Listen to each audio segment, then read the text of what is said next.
Welcome back to JUDolphins.com. Joel Lamp, voice of the Dolphins, Barry Milligan, getting set for the Cal Golden Bears on Tuesday night. Live from California, the Dolphins are going to head to the West Coast.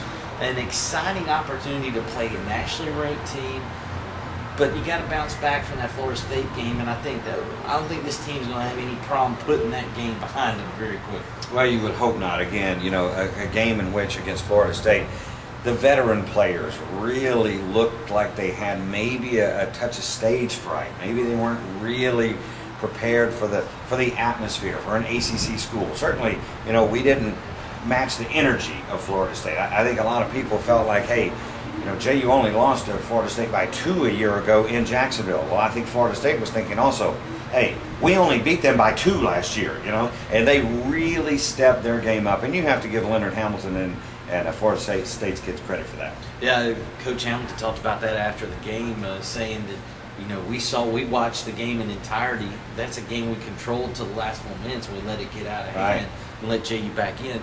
This team, and I think that's the one thing this team's got to learn a little bit of, is there's a target on their back. They're not the unknown quantity anymore.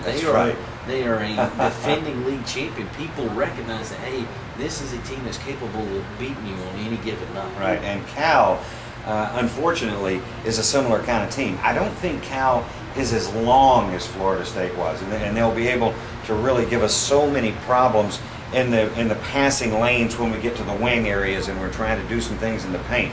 But Cal still is a quality basketball team. As Joel and I talk, they are 13th ranked in the nation, preseason pick to win the Pac-10. Now they'll have some big challenges coming up prior to our game on the West Coast. They have to travel all the way across country to play in a tournament at Madison Square Garden in New York, with the potential to play Syracuse and North Carolina in back-to-back games, and then travel all the way back for a Tuesday night game against us. So we hope those games go to triple overtime, and whether they win or not, they are completely fatigued when we roll into Berkely. Because I know two people that are going to be fatigued right correct. now. That is correct.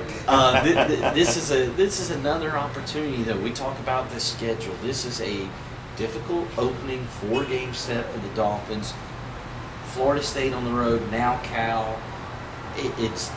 You're starting to see a pattern developing with Calif Warren's schedule of, hey, we're going to face the best teams in the country. We've just got to come out and be ready to play against those teams. Well, that's exactly right. And, again, I don't think mental preparation will be an issue for these young men. And you have to be impressed. I mean, Chris Rozier was a young man, first game ever as a JU Dolphin. Russell Powell, Glenn Powell, those kids really showed up with a lot of energy and a lot of enthusiasm. And it was, in some ways, exciting to see in terms of the depth that we'll have coming up here, especially when we hit the ASUN schedule. Absolutely. I think that there's a few positives we take out of that Florida State game. That's one of them. The young guys showed us a lot of potential coming up in the next couple of weeks.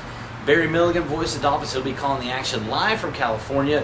Tip off the pregame show at a robust 10:15 Eastern Time on Tuesday night. Make sure you get some sleep on Monday night, so that way you can stay up late, listen to us on Tuesday night from the West Coast. For The Voice, I'm Joel Lamp signing off. We'll talk to you again after the Dolphins game at Calif.